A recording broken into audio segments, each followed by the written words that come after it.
I can't do this anymore. I cannot stand by and watch while you guys set boundaries so wrong. So I am giving you a 2-minute masterclass on how to start setting boundaries that are actually going to work for your relationships, boundaries that are good for your dunya and your akhirah. We have 2 minutes. Let's go. And to do this, I am going to give you some sneak peeks into my reclamation program and some of the things that we cover. You have to start here. What is the ultimate goal of boundaries? If you want your boundaries to be good for your dunya and akhirah, boundaries are not about cutting people out. They're not about telling people how wrong they are. It's about managing your experience of the relationship, shifting your own perception and changing how you respond emotionally and through your behavior. So normally you would want other people to change so that you could have a better experience, so that you could feel good about yourself. You're setting boundaries now to change how you feel, right? It's about taking back your power. It's about managing yourself rather than trying to control and micromanage others, because your boundaries can never control someone else. But your anxiety is really a symptom of not having healthy boundaries. Someone who used to have an entire autoimmune disease and chronic anxiety, I cannot tell you what setting boundaries did for me. It healed me, not just emotionally, but physically as well, alhamdulillah. And to this day, I use these exact principles. Relationships are not just all good or all bad. You will have boundaries in your difficult relationships and in your good relationships. This is really the secret of boundaries. Your relationships will have healthier patterns, and those healthier patterns will make your relationship feel better.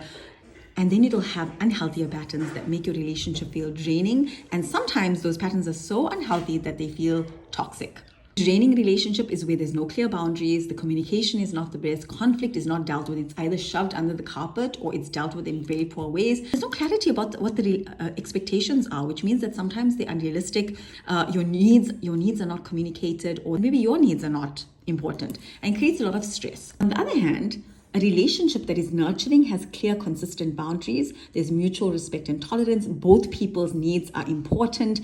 Disagreements are dealt with in healthy ways. Notice that the more you have this, more you have the clear, consistent boundaries, mutual respect, needs are communicated, the healthier the relationship becomes. What I'm trying to tell you is that I do not want you to use boundaries to cut people off. I want you to learn the art of boundaries that's going to shift the needle, take your relationships from being toxic or draining and all the way into a healthier space. But there's a little bit of a secret on how to do this. Before you can set a boundary that's going to be good for the relationship, you need to start releasing the past. You have emotions and energetic charge around the past events that have happened in this relationship. Boundaries are going to push that person away from you. It's going to cause more conflict. Key part of this is in my reclamation program, you will go through somatic tools of releasing the anger, releasing the resentment, releasing the past version of you that allowed you to be taken advantage of, maybe, right? That didn't set the boundaries, that didn't know any better. There will be so much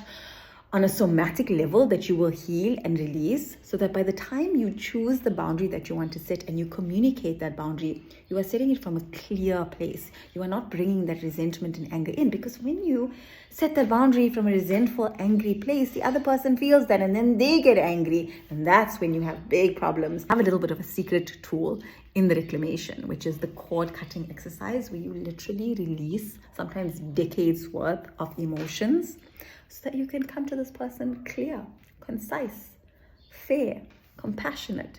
And when you deliver your boundary from that place, this is where the true shifts in your relationships happen.